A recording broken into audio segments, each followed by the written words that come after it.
picnic in the park here, just outside the Wonderland entrance. But we didn't come here just to hang out among the bus drivers that have brought all these campers and school kids to Wonderland here on an early June day. No, of course not. We've come here to go to Wonderland, of course. But as opposed to my last vlog that focused on structures like the one before you, this time we're here for a whole different purpose. Canada's Wonderland is known for having among the best flat ride selection in the world.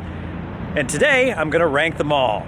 At least as many as I can hopefully fit in if they're all running, as sometimes some can be complicated, as many know. So let's get started. It's gonna be a busy day. There's a lot of flats here. Let's go.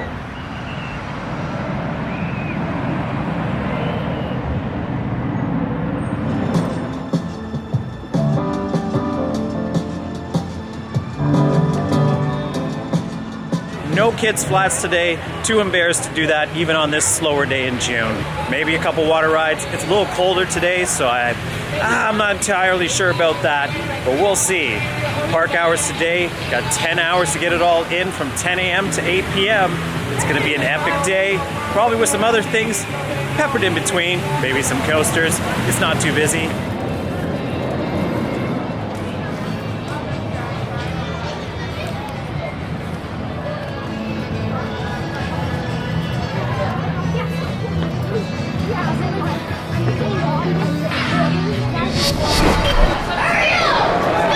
I don't want to do it, but I have to. It's necessary, because really, you have a carousel in every park, don't you?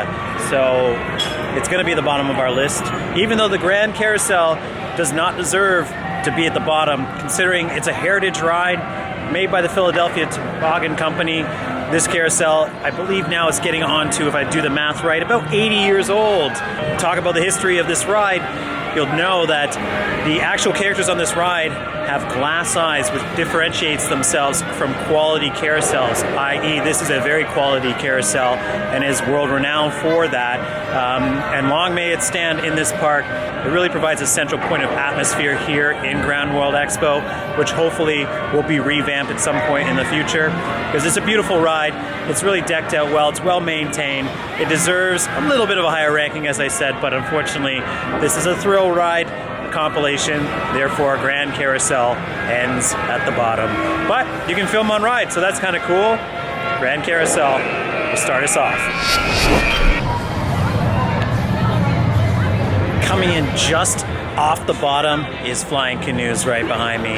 And why? Well, that is because there's at least a little bit of interactivity on this ride. I do find it funny though, every time you do it as an adult, you'll look around and observe how many people are not paying attention to the instructions. They got their phones out and they're not even pressing the button to get the canoe to fly per se. For some reason, every canoe that I get into, it just goes up right as soon as the cycle starts. Yeah, it's not the greatest ride. It's really just something interesting for families and cool Canadiana themed. So definitely get some marks for that. But outside of that, yeah, definitely not the most thrilling ride here at Wonderland. Flying Canoes, number 19. Now, this is a ride that obviously has originated from the opening of the park. It's moved from its original location. It was originally known as the Swing of Siam. If you want more information about that, of course, watch the history videos. It's a nostalgia act here at Wonderland, as most of the stuff in Grand World Expo is. Really, if you've been coming to the park as many times as I have over the years, yeah, it's something that, you ride just to, stroll down memory lane and recall how things used to be when you were a kid. Still a decent ride, a lot of misbehaving on the ride, but that's more of a reflection of Wonderland of today. But yeah, it's unfortunately, as was noted a couple years back, lost a couple of the trees around here, so some of these shots look a little bit different. It's because of that. But yeah, still a decent ride. It is what it is. Most parks have them, so that's why it's on the bottom of our list here.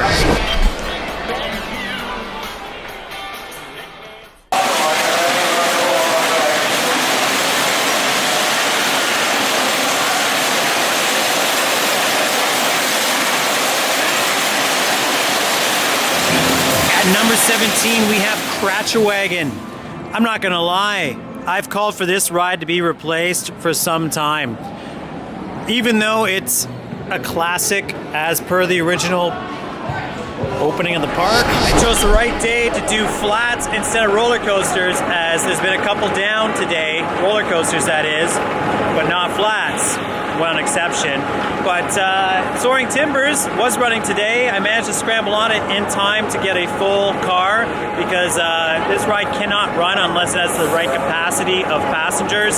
So it just so happens, while I was in the area, it had a mount, and I scrambled on. Fast operations, which is actually a contradiction to prior experiences with this ride. I find that part of the frustration with me with this ride is the fact that the load-in takes forever. That being said, it's still ranked number 16 because there's not much to it regardless of the fact. Now, I do know that, and it's been mentioned in many nerdy vlogs about this particular ride, the gearbox does not have the capacity to handle the speed that this ride could actually take. So because of that, it did have a good sensation. I did like it. Probably the best ride I've had on it, probably. It lights up great at night, but yeah, there's just not that much to it, really. You don't really get upside down. It needs a little bit of more force for it to be an actual great ride. So because of that, it just languishes at the bottom of the list. Beautifully presented, without question. Probably one of the best presented rides in the park, without question about that. But not much to it. It's kind of like in this weird section of Frontier Canada where we have these languishing flat rides that aren't quite up to potential. So that all said, number 16 for Soaring Timbers. Spinnovator is down temporarily, it looks like, for some maintenance concerns. A decent, once again, nostalgic ride that brings back memories from back in the day. I don't know any of these teacup rides that are actually on a slant like this ride is, so it adds a little bit of extra to it, and the fact that it's outside. I just like the way it's placed in the park. Unique, it's outside, it has a very excellent placement in Medieval Fair. I miss the old style bucket that it had with the rope over top. I think they never should have changed it. It really doesn't make any sense why they did that, but that I think is a Paramount concern, as many of us have lots to gripe about with Paramount's involvement in this park. But it survived. It's one of the classics. It's Spinnovator, and it's number 15.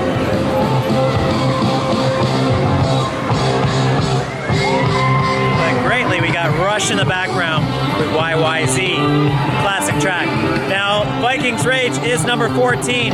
New electrical motor this year. I'm gonna be honest, I noticed less torque on the motor because of that. I may be geeking out. I may be remembering the ride differently from how it was in the past, but I do believe it has a little less like give when it throws you into each swing. Nothing to take away from it. Still an excellent ride. I still would say that it is the best placed ride in this park without question. If you've ridden a pirate ship, you know what to expect. The experience is generally the same everywhere you go, which is why it is placed where it is on this list. It is a must ride if you are here. Great interactivity. Just a classic memory-filled ride.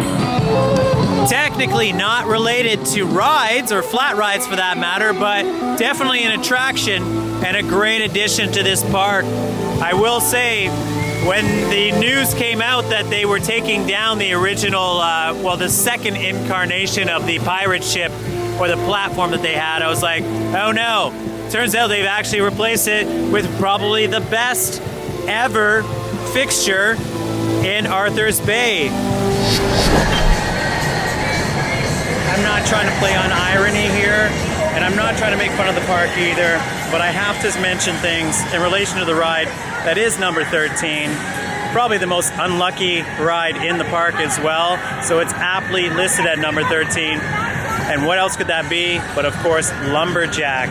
Now, this ride, the only thing I find very unique about it is the fact that you have the 3 across seating in the ride vehicles, which is of all the variations of this sort of inverter ride that I've been on, I've never been on one like that. So that gives it a little bit of marks, but you do know that there is a director's cut available of this ride that unfortunately is not the positive thing that the park wants to know or wants you to know about. But yeah, it's been having some complications. I think it's 7 years of the life of this ride. What is that? Well, it's been stuck upside down for the better part of like 15-20 minutes on one cycle only last year. I was here that night that it happened, and I didn't even notice that it happened. I was right in this area, and I completely walked by during that particular incident. So maybe if you get that particular version of the ride, it would rate very high. Jokes aside, it's kind of a boring experience because the lack of speed that it takes. It really, I think it's 12 rotations per minute is what it's limited to. There's no butterfly sensation. Really, all you're getting is like a hanging sensation when they invert you, that slow amount on the reverse take. But it's kind of cool for that. Yeah, so it's number 13. Definitely higher than most rides here, and very legendary for the wrong reasons. That's Lumberjack for you, number 13.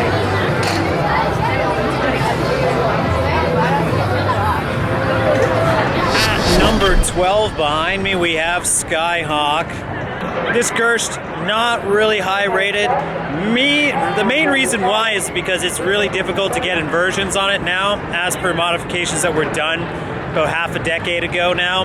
That is on record, as the chief of maintenance at Wonderland has stated that modifications were made to this ride, so you cannot invert as strongly as you used to be able to. In fact, on my attempt, everyone was saying, oh, look at number 17, which was my plane, because I was making a good attempt at it. But unless you get enough wind in the right condition, you're just not going to get inversions like over 30 back in the day, as I seen on one particular video. So doesn't rate that highly. Number 12 because of it, because you just kind of spin up there and there's no real point. So what's number 11? Well, it just happens to be right next door, and it's going up, which is Windseeker.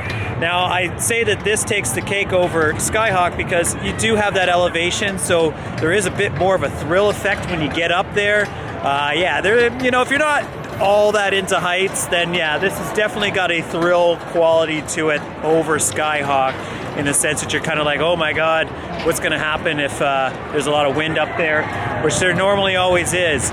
It's an excellent ride, great views, amazing interactivity with Yukon Striker and the other rides around here that if you do get a chance, based on the cycles, you'll get that interaction, which is great.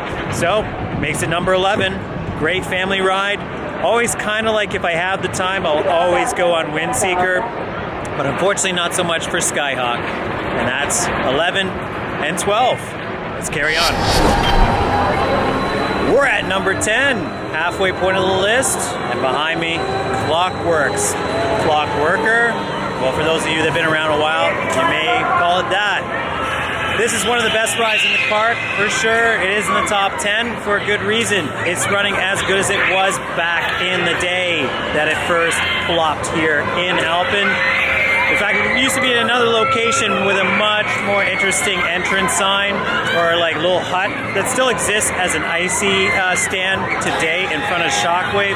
But unfortunately, yeah, it didn't need to be moved here for another classic attraction I'm not even going to go into, but is due for a documentary on the channel very soon. This is an iconic spot in the park without question, and Clockworks is still a classic ride, running as fast and as sensational as the first time that I ever rode it.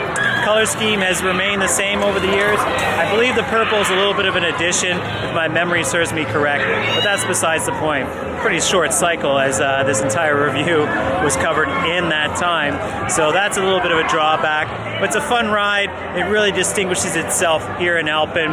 It's iconic. For us nostalgics, it's one of the best rides here. It's Clockworker, Clockworks. Fantastic. Number 10.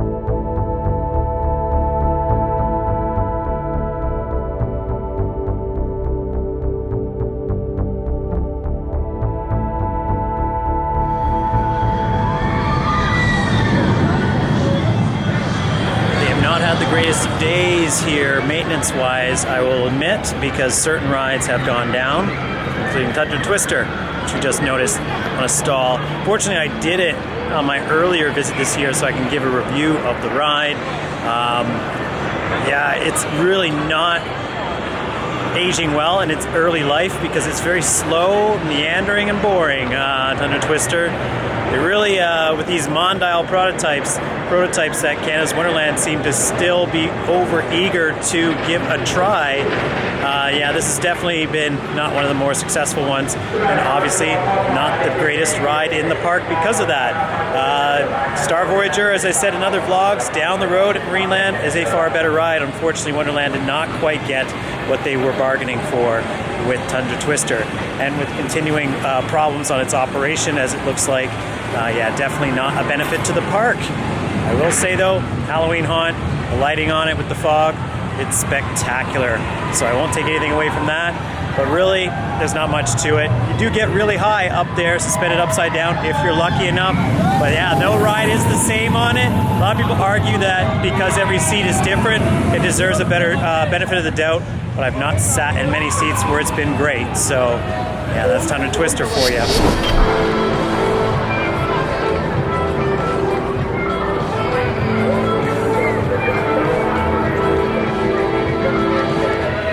Number 7 behind me, we have Riptide. This has been a problematic ride in this park for some time. I was surprised that I actually got a decent cycle on it. Nice and lengthy. In fact, they're only using one row of seats on the ride. I think that's from an operational standpoint because I believe that they have to have 3 people on in order to have both rows going. I will say that the force on it was fairly decent. It starts with a pretty sludgy cycle. Unfortunately, the water feature is actually not running, so it leaves you a little underwhelmed on the cycle when you're being forced to have the spray jets that don't actually exist. You got to use your imagination, I guess. So, despite the fact that the pool is full of water, spray jets aren't working.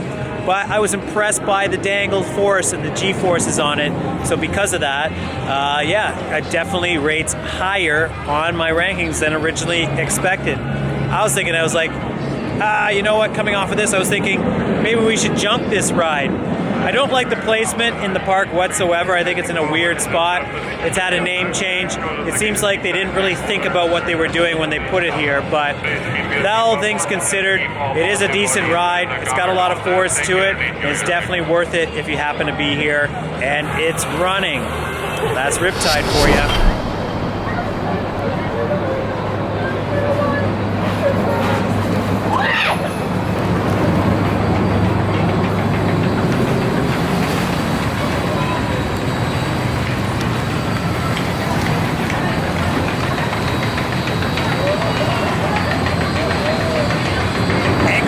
Jungle of number 6 here, Whitewater Canyon. I was debating whether or not to ride this ride. It's later in the day. It's not exactly warm today, but it's back up in its original glory with the waterfalls back up and running, and I didn't actually get a chance to ride it last year, so I had to do it this year. It's the only water ride that's actually available today, so not so bad. Didn't get too wet, but despite that, lots of interactivity on this ride. It's grown in so lush to its surroundings. It really is one of the best rapids rides as far as decor, natural that is, out there that I've experienced. It's not the best rapids ride. It doesn't have the best features per se. The canyons were not even blasting on this particular run, so that's a bit of a disappointment. But the waterfall, they've actually invested the time and money to put it back together, so it looks brilliant. So if you're here, it's definitely still one of the marquee rides here, and surprisingly high up on my list at number 6. One of the best to do with a large group of people, Whitewater Canyon. All right, let's get to the top 5. Number 5. Well, it has taken 40 years plus for this ride to actually fight off so many challengers and retain its spot among the top 5 here at Wonderland. And what could that be? Well, it's kind of messing with my shadow behind me, but that's Wild Nightmares. A fantastic ride, and really, I've ridden a lot of flats throughout the world. I have still to this day not found this particular Husk design in any other park that's still running today. It is a classic ride, still remains one of my favorite rides here in the park without question. Shockwave behind me, solid ride.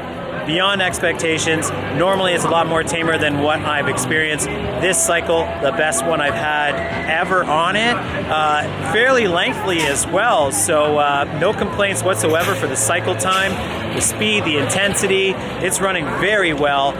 It's not that new of a ride anymore, but oddly enough, it's still one of the best flats here. So sometimes Mondial, you get it right, and sure enough, you have 2 rides in the top 4 here at Wonderland. So here we go.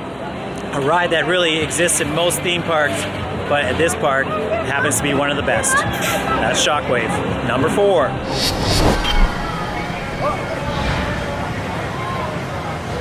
At number 3, we have Cyclone.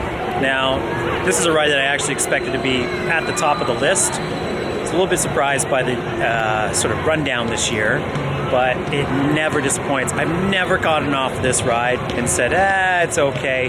Really, the butterfly sensation you get in the stomach for the brief cycle that it has is sensational. If it was a little bit longer, it would be definitely the best ride in the park without question. If it was a little bit taller, say like Thunder Twister, then it would just be absolutely frightening, kind of like Titan over at Laron, which is a better ride than this, but only by a slight margin. Excellent Mondial, probably the best Mondial in this park. After all the experiments with this company, this was the ride that I'm sure they're the most happy with. And it's still one of the most popular today. If you look at the queues, it's always got the biggest queue whenever I get here, and it's worth it. It's Cyclone. It's a fantastic ride. Definitely don't miss it if you're here.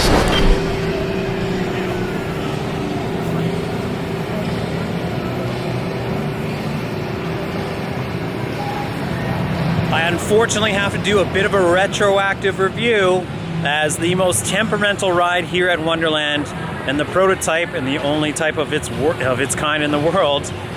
It's well known among flat ride fans. What else could it be but, of course, Sledgehammer.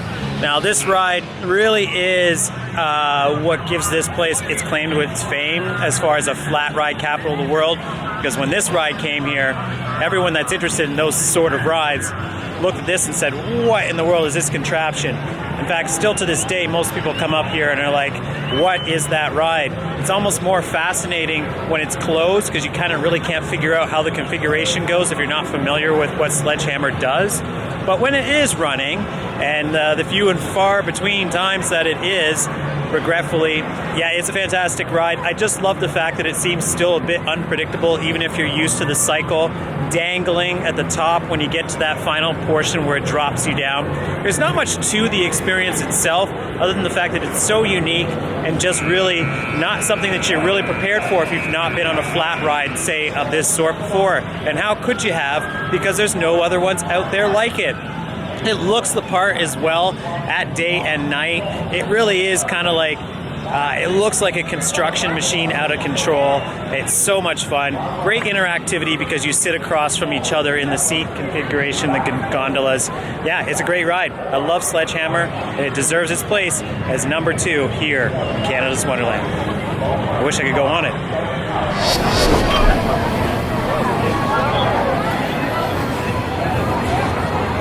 Number 1, we have Canada's Wonderland's original drop zone, now known as the Drop Tower. I've been on many versions of this ride. It has an unfair advantage as it is a top thrill flat ride, probably the best thrill you'll get from a flat anywhere out there. But because it's an Intamin drop tower, and these are starting to now go on the wayside, as with many Intamin creations of the, say, 2000s or early 2000s or just before 2000s. So now we're getting on to 28 years of drop zone / drop tower being here, and it's still one of the best attractions in the park. It is iconic. It's only 227 feet high, which I thought was actually almost 100 feet under what I thought it was, just from a general sense. But yeah, despite that, amazing views, amazing floater airtime on the drop. It's really forceful. It's one of the best and most forceful drop towers out there. Wonderland has a bit of a gem when it comes to drop towers, so we're lucky enough to have it here. It was one of the best investments that Paramount made back in the day. It is really a one-trick pony of a ride, but what a ride it is. generally for me, the bigger thrills have the shortest queues.